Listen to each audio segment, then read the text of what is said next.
Hola, buen día. Este es nuestro video para el parcial 1 de Química Orgánica.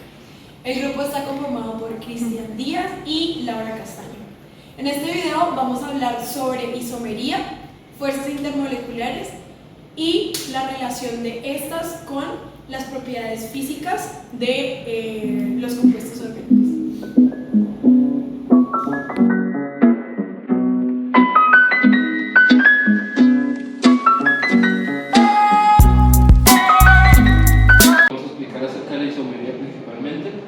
Aparte de los isómeros estructurales, que básicamente ¿qué es un isómero estructural? Los isómeros estructurales pues, son moléculas de varios compuestos pues, unidas en enlaces pues, que tienen su forma molecular, su misma fórmula molecular. Recordemos que la fórmula molecular, por ejemplo, del agua, ¿no? H2O, representa pues, la cantidad de átomos que tiene esa molécula. Pues, por ejemplo, 2 átomos de hidrógeno y uno de oxígeno. Y los estructurales son que tienen diferente fórmula desarrollada espacial en el plano, porque pues lo representamos en el plano 2D, pero tiene diferentes propiedades físicas, químicas y por ende son compuestos. Bueno, voy a dar un pequeño ejemplo de los isómeros estructurales. Por ejemplo, el pentano tiene 5 carbonos y 12 átomos de hidrógeno. Se representa normalmente así, de esta manera. Y tiene un isómero estructural que es el 2-metilbutano, pues con el grupo metil en la posición 2. Y pues son isómeros estructurales porque tienen la misma fórmula molecular, pero de manera plana se representan diferentes estructuras y pues tienen propiedades físicas y químicas diferentes. Tú la pones en la misma orientación, superpuestas, pues cambia la orientación de las dos moléculas. Esa es la estereoisomería. Bueno, ahora vamos a explicar acerca de los estereoisómeros. Tomemos como un ejemplo que cojamos 2 moléculas en ambas manos. Si nosotros la ponemos en el plano, se ven de la misma manera. Pero para poder tú ver cómo es la estereoisomería, tienes que ponerla en un plano como 3D, en el espacial. Así. Bueno, aquí pues, podemos observar mejor el ejemplo. Pues tenemos las 2 moléculas de la misma fórmula molecular y misma fórmula estructural, pues, representadas en el plano, así, con las 2 manos. Y si hacemos lo que yo acabo de explicar hace poquito, si las superponemos así en un plano 3D, pues cambian su orientación. Esa es la estereoisomería. Los isómeros estructurales y los estereoisómeros tienen diferentes tipos.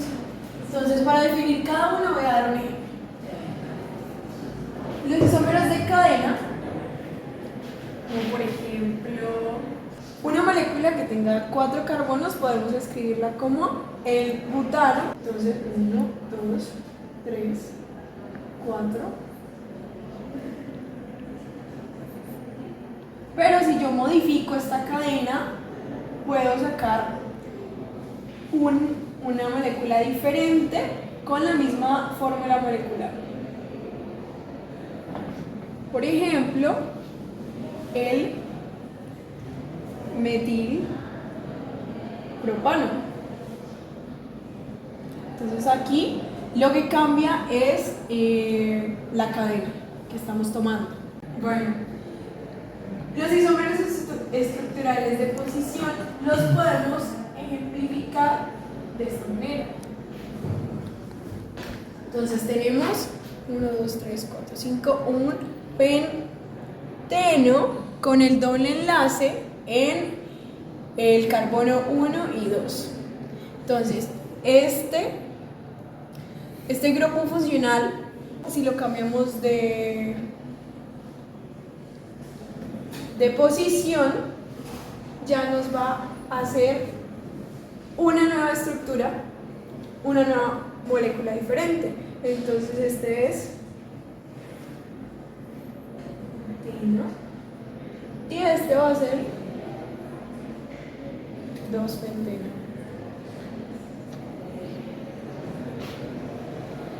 Los isómeros de función lo podemos ejemplificar con un alcohol. Tenemos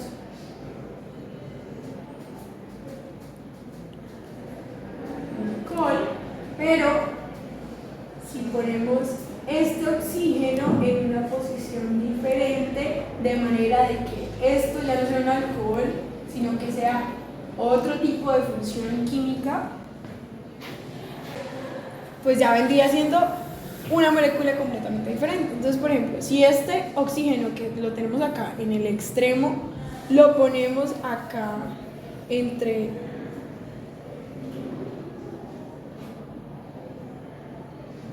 dos carbonos, ya viene siendo otra molécula. Bueno, los estereoisómeros tienen dos tipos, los geométricos y los ópticos. Los geométricos son específicamente los que tenemos que ver su geometría molecular para poder diferenciar en dónde se encuentra como esa distinción que los hace ser moléculas diferentes. Entonces, estos también son llamados cis y trans. ¿Por qué? Entonces, hay dos tipos. Entonces, los cis son cuando están las dos moléculas de importancia sobre un mismo plano. Entonces, en este caso está un compuesto de carbono y otro de carbono. En este ejemplo, están en unas posiciones diferentes. No están los dos de importancia sobre un mismo plano, sino que están en diferentes. Entonces, acá tenemos sobre este plano de acá tenemos un hidrógeno y uno de importancia. Acá tenemos un hidrógeno y otro de importancia. Es decir, no están los dos sobre un mismo plano.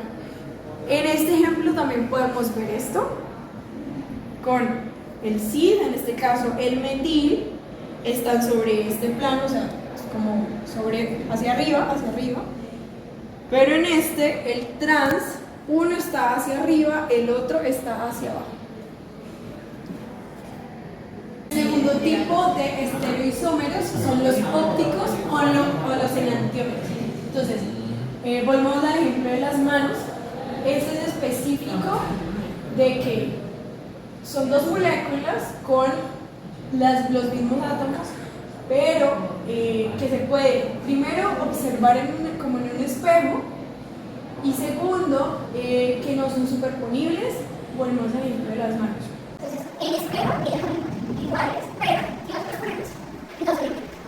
Entonces, acá tenemos el ejemplo de una molécula que contiene estos átomos, pero de nuevo, si los superponemos, no van a quedar igual.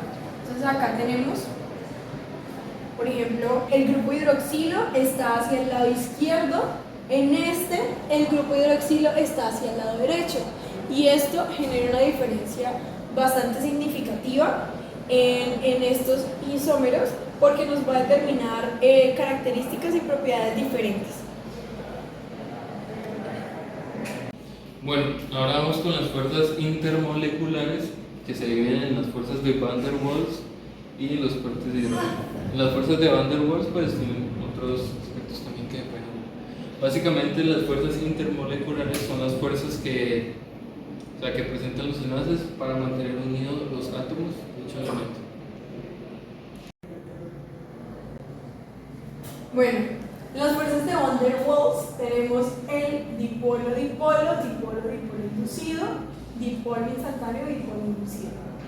El dipolo-dipolo se da entre dos moléculas polares, es decir, tenemos dos moléculas con cargas, ¿sí? Entonces digamos que acá está el positivo y negativo, y acá está positivo y negativo. Entonces, al tener las cargas, pues ya se da una fuerza, un enlace. En el dipolo-dipolo inducido se da básicamente lo mismo, solo que tenemos una molécula que sí tiene carga, es decir, que es polar, y esta que es no polar. Entonces tenemos acá con carga y sin carga. ¿Qué pasa?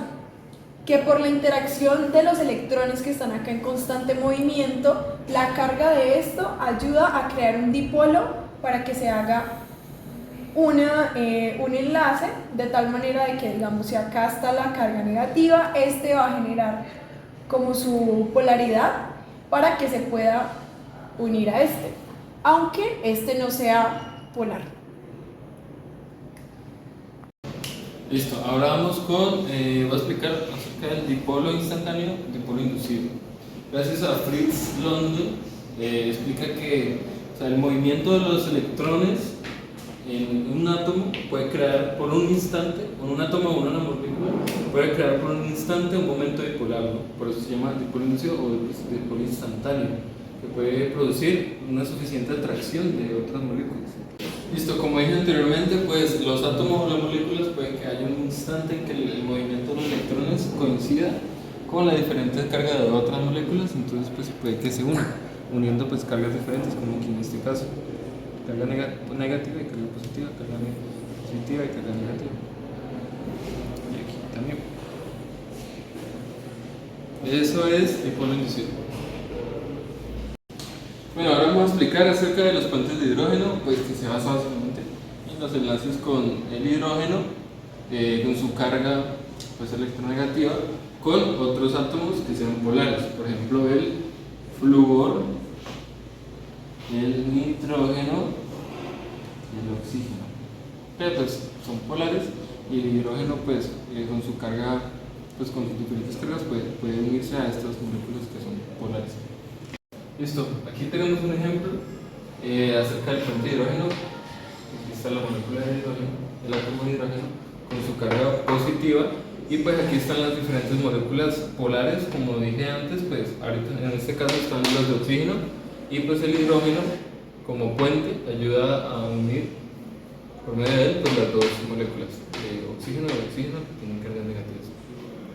Ahorita vamos con las fuerzas intermoleculares y las propiedades físicas. Vamos con el punto A, pues que es el punto de fusión, ¿no? Pues para que un sólido se pueda fundir, pues tiene que romper una gran parte de los enlaces intermoleculares, ya cuanto mayor sean las fuerzas intermoleculares, pues mayor va a ser su punto de fusión, y habrá que proporcionar mayor energía, pues en forma de calor, para que se pueda fundir. En la parte del punto de ebullición, para que se pueda ebullir una sustancia, pues se necesita que se rompan todos los enlaces intermoleculares, pues y entre más fuertes o más débiles sean los enlaces, pues mayor o menor será el punto de ebullición. Por ejemplo, aquí en este ejemplo, acá tenemos el punto de ebullición y tenemos esta sustancia y esta otra sustancia.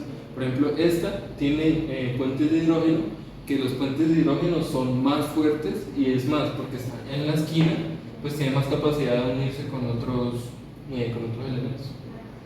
Tiene más fuerzas intermoleculares de acuerdo a sus enlaces, entonces mayor será su punto de ebullición porque más tiene que gastar más energía en separar en romper esos enlaces. En cambio como presenta fuerzas de Van der Waals, pues sus enlaces son más débiles y tiene que tener menos energía, entonces su punto de ebullición será menor. Bueno, la otra propiedad física que también depende de las fuerzas intermoleculares es la solubilidad. Los compuestos iónicos, la mayoría, son solubles en agua. Cuando vamos a hablar de solubilidad entre otros compuestos que no tengan que ver con agua, esto lo vamos a definir por su polaridad. Polar disuelve polar, no polar disuelve no polar. Y la solubilidad en agua va directamente afectada por los enlaces de hidrógeno. Por ejemplo, tenemos el etanol, que es totalmente soluble en agua, primero porque es una molécula corta. También la solubilidad depende del tamaño de la molécula, es decir, del número de carbono que tenga. Aquí solamente tiene 2 y además tiene el grupo hidroxilo, que permite hacer puentes de hidrógeno con el agua, por lo cual va a ser totalmente soluble. Listo, esto fue el video, muchachos, muchas gracias por verlo, y nos estamos viendo en el salón, pues, todo bien.